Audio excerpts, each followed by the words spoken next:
ये अमृत काल है या विष काल, रुपया वेंटिलेटर पर मल्लिकार्जुन खड़गे ने मोदी सरकार को जमकर सुनाया। कांग्रेस अध्यक्ष मल्लिकार्जुन खड़गे ने सोमवार को बीजेपी सरकार पर जमकर हमला किया। उन्होंने कहा कि आज रुपया अस्पताल में है। उन्होंने कहा कि ये सरकार अमीरों के लिए काम करती है। खड़गे बीजेपी सांसद नीरज शेखर पर भी भड़क गए। कांग्रेस अध्यक्ष मल्लिकार्जुन खड़गे ने सोमवार को राज्यसभा में सरकार पर तीखा हमला बोला और सवाल किया कि ये अमृत काल है या विष काल।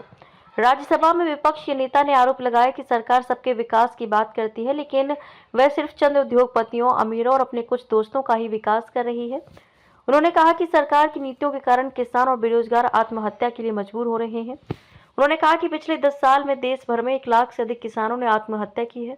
खड़गे ने विभिन्न वर्गों की परेशानियों का जिक्र करते हुए सवाल किया कि ये अमृत काल है या विष काल। आरएसएस चीफ मोहन भागवत के बयान पर भी आपत्ति। उन्होंने कहा कि सरकार सार्वजनिक क्षेत्र के उपक्रमों को बेच रही है और इसे सिर्फ एक ही व्यक्ति को सौंप रही है। उन्होंने आरोप लगाया कि विज्ञापन ही इस तरह से तैयार किए जाते हैं कि एक ही व्यक्ति को सभी काम मिलते हैं। खड़गे ने राष्ट्रीय स्वयंसेवक संघ के प्रमुख मोहन भागवत के एक बयान पर भी आपत्ति जताई और कहा कि आरएसएस प्रमुख ने अयोध्या में राम मंदिर बनने के बाद देश को आजादी मिलने की बात की थी। बाद में केंद्रीय मंत्री पीयूष गोयल ने खड़गे के विभिन्न दावों का प्रतिकार करते हुए उन्हें असत्य बताया और कहा कि खड़गे ने अपने संबोधन में एनसीआरबी, राष्ट्रीय अपराध रिकॉर्ड ब्यूरो के आंकड़ों का हवाला दिया है, लेकिन उनकी पार्टी के 10 साल के कार्यकाल में 57% अधिक किसानों ने आत्महत्या की थी। अमित शाह पर भी निशाना। गोयल ने भागवत के बयान का जिक्र करते हुए कहा कि आरएसएस प्रमुख ने देश को सांस्कृतिक आजादी की बात की थी। खड़गे राष्ट्रपति अभिभाषण पर उच्च सदन में हुई चर्चा में भाग ले रहे थे। उन्होंने केंद्रीय गृह मंत्री अमित शाह पर बाबा साहेब अम्बेडकर का अपमान करने का आरोप लगाया और उनसे इस्तीफा देने की मांग की। खड़गे ने आरोप लगाया कि गृह मंत्री ने इसी सदन में बाबा साहेब का अपमान किया और उन्हें इसके लिए माफी मांगनी चाहिए और अपने पद से इस्तीफा दे देना चाहिए। सावर का भी कर दिया जिक्र। उन्होंने कहा कि बीजेपी अक्सर कांग्रेस पर अम्बेडकर का अपमान करने का आरोप लगाती रहती है, लेकिन वास्तव में बीजेपी और आरएसएस ही बाबा साहेब का अपमान करते रहे हैं। उन्होंने अम्बेडकर द्वारा लिखे गए एक पत्र का हवाला देते हुए कहा, बाबा साहब ने 1952 में अपने एक मित्र को पत्र लिखा था जिसमें उन्होंने कहा था कि वास्तव में डांगे और सावरकर ने चुनाव में उन्हें हराने के लिए साजिश रची थी।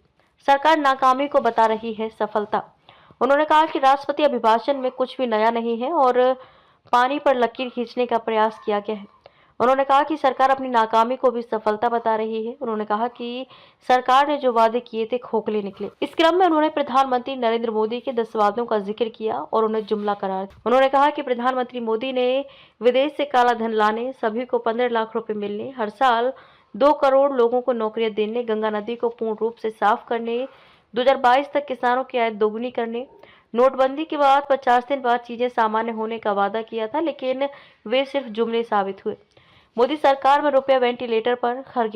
खड़गे ने कहा कि जब मनमोहन सिंह प्रधानमंत्री थे तब बीजेपी के नेताओं ने उन्हें बार बार अपमानित किया, लेकिन मनमोहन सिंह ने मौन रहकर देश के लिए काम किया। कांग्रेस अध्यक्ष ने कहा कि उस समय मोदी गुजरात के मुख्यमंत्री थे और उन्होंने रुपए की गिरती कीमत पर तंज किया था कि रुपया अस्पताल में है। खड़गे ने कहा कि उस समय रुपए की कीमत प्रति डॉलर 60 रुपया थी और मोदी सरकार में रुपया वेंटिलेटर पर है क्योंकि इसकी कीमत घटकर 87 रुपये रह गई है। उन्होंने कहा कि मनमोहन सिंह के कार्यकाल में जीडीपी विकास दर 7.8% थी, जो गिरकर मात्र 5.8% रह गई है।